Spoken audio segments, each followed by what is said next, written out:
Turning, looking, It is game one of an 8-game road trip, and the Yankees are in the Windy City to take on the White Sox. For the first time this year, the Yankees are stepping outside of their 5-man rotation. Getting the start is Luis, the real deal heel. How will he do in his season debut? My recap, your reactions coming up next. This is Yankees Game Night.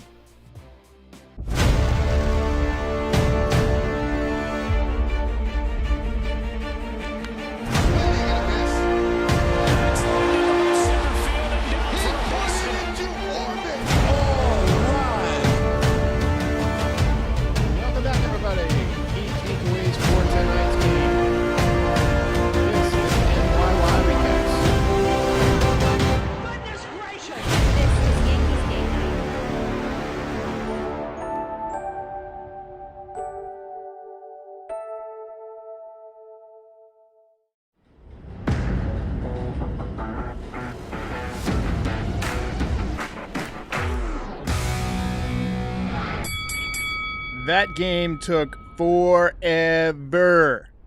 Happy Friday the 13th, officially. Beat down in Chi-Town. Gotta love it. Yankees now 23-8. First place in the American League. Before we get started, we have to talk about Dylan Cease's mustache. Not everybody should have a mustache. Let's just get that out there.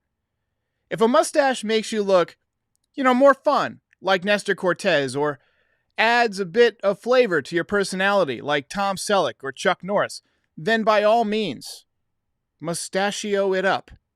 But if you look like you're trying to sneak into an R-rated movie, that's not going to work. I had a choice to make tonight, man, because the game was on the 4K channel on DirecTV, but the Chicago announcers were the ones in the booth. So I kind of had to go back and forth between the crummy picture of Yes and the great picture of the 4K channel on the Chicago station, but I had to deal with the Chicago announcers. I was looking for a button on the remote that would have a volume lower than mute. Ended up listening to a Kevin Smith review of a movie from 5 years ago, Batman vs. Superman. Yankees wasted no time in the first inning. Leadoff double by DJ LeMahieu. A bullet opposite field home run for Giancarlo Stanton, 8th of the year. That ball is high. It is far. It is gone. Crowd was actually chanting overrated at the time when he hit that home run. That's got to be embarrassing. He was not done. Bottom one, the return of Luis, the real deal heel. First ever road start. 9 pitches, 8 strikes, 2 strikeouts, no sweat. Bottom two, though, different story. Too many pitches over the middle of the plate. White Sox smacked him around for 3 runs. He did pick a runner off of first base to get out of it. Top three, the Yankees answered right back, and that's something they did multiple times tonight. We'll talk about that when we get to the box score. But they answered right back, and that's what good teams do. Judge walks, Rizzo triples, Stanton homers again to make it 5-3. 2 opposite field home runs in 3 innings for Giancarlo. Third Yankee with 9 or more home runs this season. Top 4, another DJ LeMahieu double made it 6-3. Bottom 4, another tough inning for Luis Heel. Sox get their 4th run on a wild pitch. Top 5, Yankees put 2 men on base, but Joey Gallo strikes out to end the threat. Nostra Derek takes the collar tonight. Luis Heel was done after 4 innings. Final line, 5 hits, 4 runs, 2 walks, 5 strikeouts. Good stuff tonight, but the command of the baseball just wasn't there. Bottom 6, there's an easy pop-up right in front of the mound. Higashioka kind of pulls up because the batter kind of got in his way. Litke, you're taught as a pitcher that you don't catch pop-ups, but it's right to him. And so he stands there just waiting for Higashioka, ends up sticking his glove out at the last second. It pops out. That's the second time we've seen that happen this year. I forget who the first one was, but it wasn't a Yankee. I feel like it happened to one of their opponents earlier this year. Top 7, Judge goes deep, 457 feet to left field. High. It is far. It is gone. Bat sound was incredible. Just the crack of that bat. It was a pristine contact. It was amazing. And if that ball had a higher launch angle, it would have cleared the bleachers. He almost cleared the bleachers. 457 feet, as I said, 11th home run of the year. That leads Major League Baseball. Get the man 10 blank checks. Bottom 7, Yoan Moncada crushed a 99-mile-an-hour fastball from Jonathan Loaizaga over the center field wall to tie the game at 7. Loaizaga's ERA now over 6. Time to get a little bit concerned about him because I feel like it could be becoming a mental thing. It's snowballing a little bit. You know, you put together 2 or 3 outings in a row that are kind of bad. It starts to mess with you a little bit. Yankees fan favorite Joe Kelly came in the game at the top of the 8th. Gleyber Torres pinch hit, had a fantastic at bat to draw a walk. Yankees end up loading the bases. Judge scores 2 runs on an infield single, really hustling down the line. Stanton drove in 2 more to make it 11-7, 6 RBIs on the night for him. And obviously some hardware in his future. You see it on the screen. And then Josh Donaldson, bringer of rain, hit a mammoth home run into the bleachers, his 3rd home run of the year. That made it 14-7. Judge picked up another RBI in the 9th to make it 15-7, 4 RBIs on the night for him. Yankees hang on to win a long, long game. Ball game over. Yankees win. The Yankees win.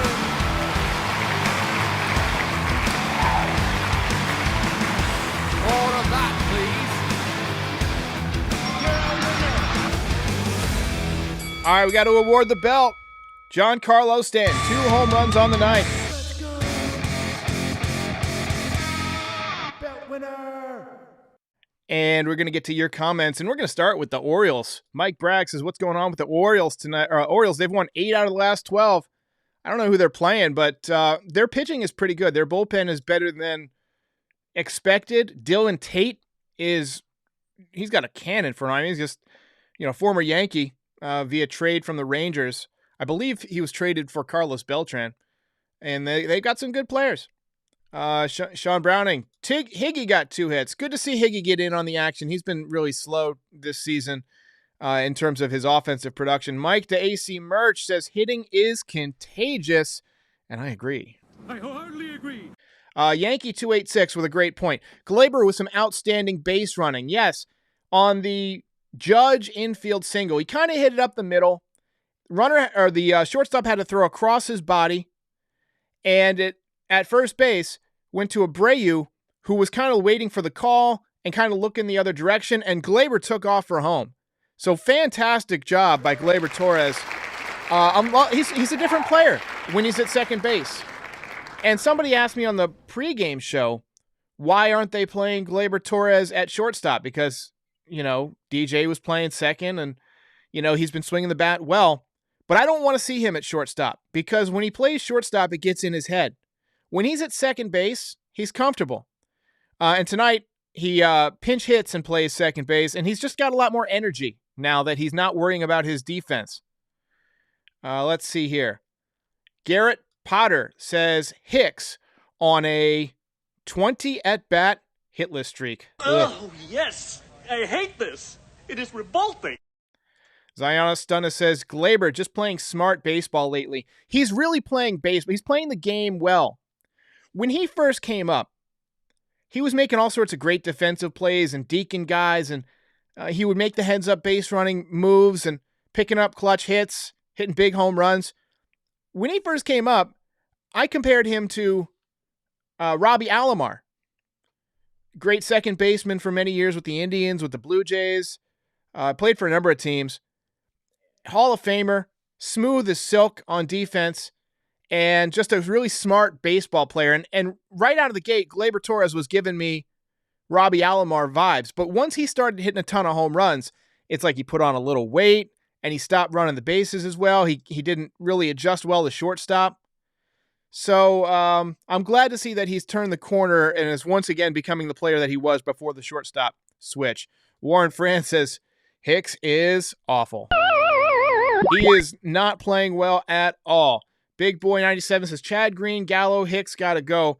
So I concur on Gallo. He was 1 for 4 tonight with 3 strikeouts. He was my pick just because he keeps killing me on the Nostra Derek predictions. Just, if he would come through once in a while, We wouldn't have to get rid of him. Puerto Rican veteran says Stanton is overrated. He should have had 3 homers and 8 RBIs tonight. I thought he might get that third one. When you have 2 in the first 3 innings, I think that's what it was. Yeah, 3 innings. It is really, really a good chance because you might have 3 or 4 more at bats. All right, let's go to the box score real quick. Take a look.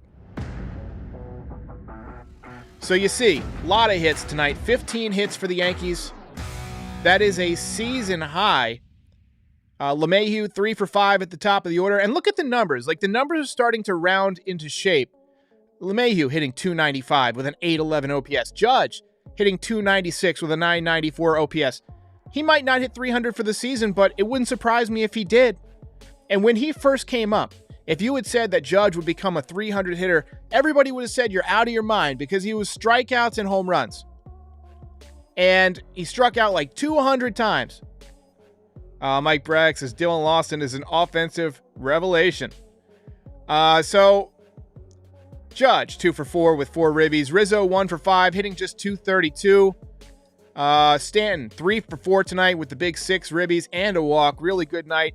You see his numbers coming up, hitting 277 now. That's about what he's probably going to hit for the season. 838 OPS. I think he's just heating up. Wouldn't surprise me if he goes on another hot streak for another couple of weeks. Wouldn't surprise me at all if he finishes May with, 4 or 5 more home runs at least. And then he'll probably slump a little bit, but then he'll come back. And somebody tweeted at me that they want more consistency out of Stanton. Well, Stanton is one of those guys who's consistent, like, year to year when he's healthy. If he's injured, he's not going to put up the numbers. But when he's healthy, doesn't matter how you get there, he's going to go through ups and downs, peaks and valleys throughout the season. But he's always going to end up with 35 home runs, probably 100 RBIs or so, about a 270 hitter. That's Stanton. Josh Donaldson, he's got the average up to 224. First multi-hit game I can remember him having in a while. 3rd home run of the year, 3 RBIs. Hicks, 0 for 5, as somebody mentioned, 20 straight at bats without a hit. Gallo hitting 190. I think you got to do something about either center field or left field. And it's, Hicks is one of those guys I've defended early this season. I'm still not going to get on him too much because the Yankees keep winning and he's, not killing you. He's obviously not holding you back. But if you're looking to make a run at the trade deadline, and I'm going to have the Savages, the 4-Train Savages on next weekend on Sunday to talk trades. We're going to do our first trade episode of the year. If you're making a run and you've got the best record in the American League, you want to go for it. You want to assure that you have home field advantage, and you want to assure that you can hit in the playoffs. And I don't think Gallo and Hicks are going to hit great pitching in the playoffs. So you've got to move one of those guys, I think. Good sign, Jason Dominguez. He's still far away, but he's playing really well in single A. So I don't think you need somebody for 7 years. But if you can get somebody for 2 or 3 years until he's ready, a Brian Reynolds would be awesome. But it's going to take a lot to get him. Reynolds is one of those guys I would trade Dominguez for, though. Marwin Gonzalez, 0 for tonight. Higashioka, 2 for 3, as we said. And Gleyber Torres, not only the great at-bat to draw a walk, but picked up a line drive single in the top of the 9th, hitting 231. JT Zori says, trade for Soto. I don't think that would happen. He would just be way too expensive to trade for. You would have to empty out your farm system to get Juan Soto. But imagine, you talk about a left-handed bat. Oh, by the way, did you guys see Carl? I'm trying to like a weatherman thing, looking at the screen. Carl is dressed up for the Friday the 13th. It is Friday the 13th, baby. Let's see. Sean Browning says, Higgy is a game manager. He helped Heel and Loizaga. So I will say that Heel definitely settled down after a tough second inning. He had a good bounce back inning in the 3rd. But in the 4th, it just seemed like he kind of hit the wall. But how often do you see the Yankees pitchers give up 7 runs? I got nothing but positive things to say about the defensive side of our catchers' games. Not So Family Fun Vision says, Yo Elvis is right. Hicks should be leading off. I don't know how you lead off a guy when he's 0 for 20. Although he was having better at-bats earlier in the year.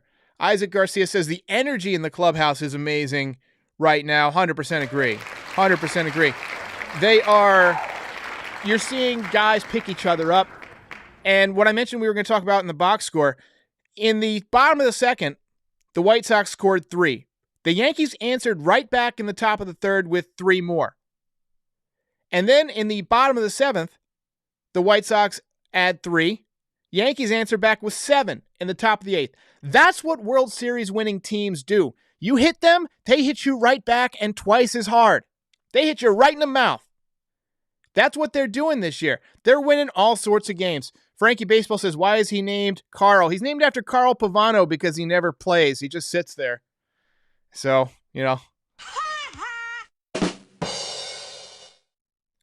Jared says, is that the actual score? No, I'm putting up a fake score. It doesn't work that way. Yes, that is the real score.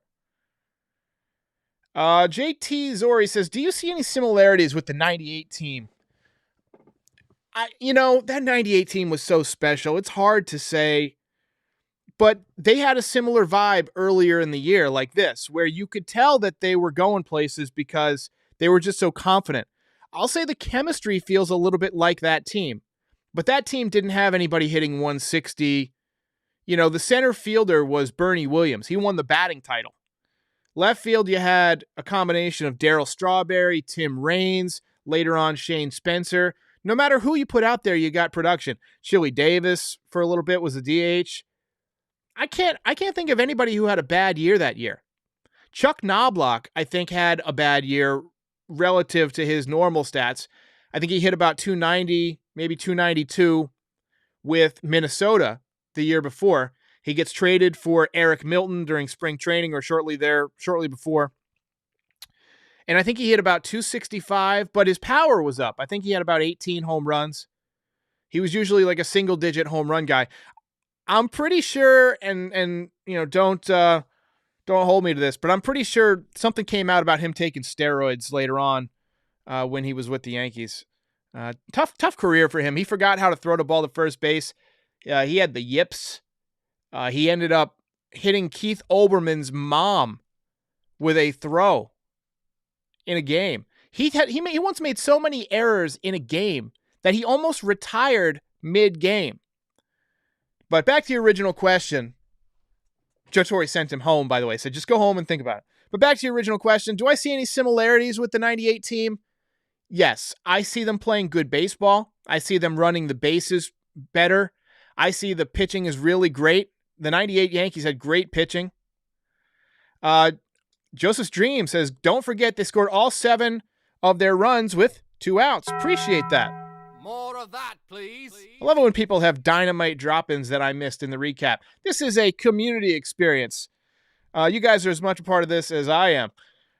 Yankees 286 says Benintendi would be good at the deadline, and I agree. I wholeheartedly agree. Courtney says, this is not 98. This team is special. The 98 team was pretty special. I mean, you can't do much better than 125 and 50. I don't think this team's going to win 125 games. I don't even think they're going to win 114 games. But before the season, I said that they were going to win about 94 games.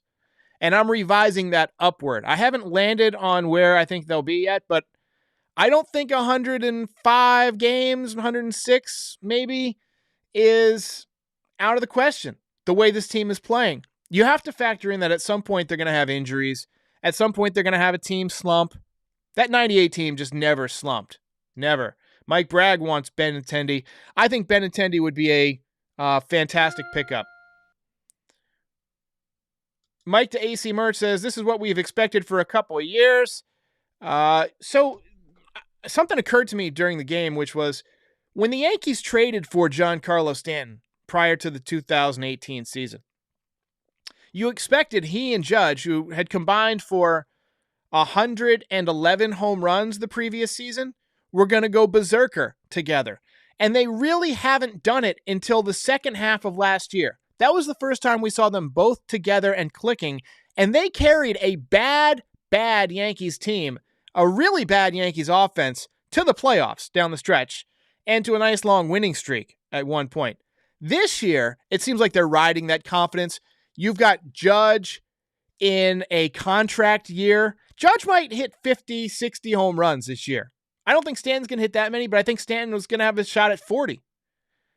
And I think Judge has a legitimate shot at 60. I mean, he's got to be on pace for close to 60. He was on pace for 56 a couple days ago. He just hit another one. I mean, it seems like every couple of days he hits a monster. I mean, look at that. He hit that damn thing almost out of the stadium. And it's a meatball. That's what they used to call a putting it on a tee. That was just, you can't get a better pitch to hit than that. 15 runs tonight. Love it. I know that's a strikeout whistle, but I just thought it would be a fun sound effect tonight. Randy Noel says, post-game of Boone's is like a funeral. Well, you can't blame him. I mean, to him, he's been through how many baseball seasons in his life? He's he played in the major leagues for more than 10 years, and he's been a manager for several years. He grew up watching the game. He knows that it's May 13th, right? The game started on May 12th, but it's May 13th on the East Coast anyway. And there's a lot of baseball left to be played. So the Yankees have played 31 games. They have 131 more to go. Even after they duplicate all this success that they've just had, let's say they won another 23-8 over their next 31 games. You still got 100 games left. And you're not guaranteed anything. It's a long season, and I think he's just trying to settle down the excitement a little bit, tamp down, because there will be times when it's tough. We talked about that, when the team was winning 11 in a row. We said there's going to be times this year when the team struggles. Let's enjoy this. And I'm still enjoying it. And I'm still waiting for that other shoe to drop. I mean, at some point, we're probably going to have an injury. There's never a season in which everybody stays healthy the entire year. You just hope that you can manage it and get a big lead in the division before it happens, and that whatever injuries you do have don't disrupt your momentum too much and don't, last very long. But at some point, somebody's going to pull a hammy. We already lost LeCastro, who is a dynamic base runner, a huge weapon for this team. Who would have thought we'd say that coming into the season, that Tim LeCastro would be such a vital part of this team, but he was giving you so much off that bench as a base runner. And, losing him just stinks. But, as Courtney says, think positive. This team is going to be fantastic. They're going to have a great year. They look really good. But at some point, they will have a slump. So let's just reasonable expectations. Bob Tremblay says, what is wrong with Johnny Lasagna? Appreciate the dono. I think it's a combination of a slight mechanical error in his motion that's causing him to miss his spots, because he's still throwing 100. I mean, he threw a 99-mile-an-hour fastball, but he's not locating. So I think it's a combination of that. And then when you struggle, it begins to snowball. And it would not shock me if he's got some kind of, just a feeling of impending doom when he gets on the mound these days, and just feels not very confident. So you just hope that he can put together a couple of good outings in a row, and hopefully things will get better. We're messing with the text on the screen here. Let me lock that so it doesn't do that anymore. All right, couple more. LeVar Presley says the Yankees will not pay Judge what he is worth. Only hope is coming close to what he wants will work. Well, he's going to want, and he's already asking for like $35 million a year or something like that for 8-9 years. I think it's going to be more about the length of the contract than anything. It's not really about the money with Aaron Judge, because he's going to make a ton of money off of endorsements, especially if he keeps doing stuff like that, hitting the ball to the back of the bleachers. I mean, come on. All right, guys, Yankees win this one. I am pretty tired. That game took a long time. One more time from Mr. John Sterling. Ball game over. Yankees win. The Yankees win. I will see you guys tomorrow. Game is on Amazon Prime. And then Saturday night, watch party, baby. I'll see you next time.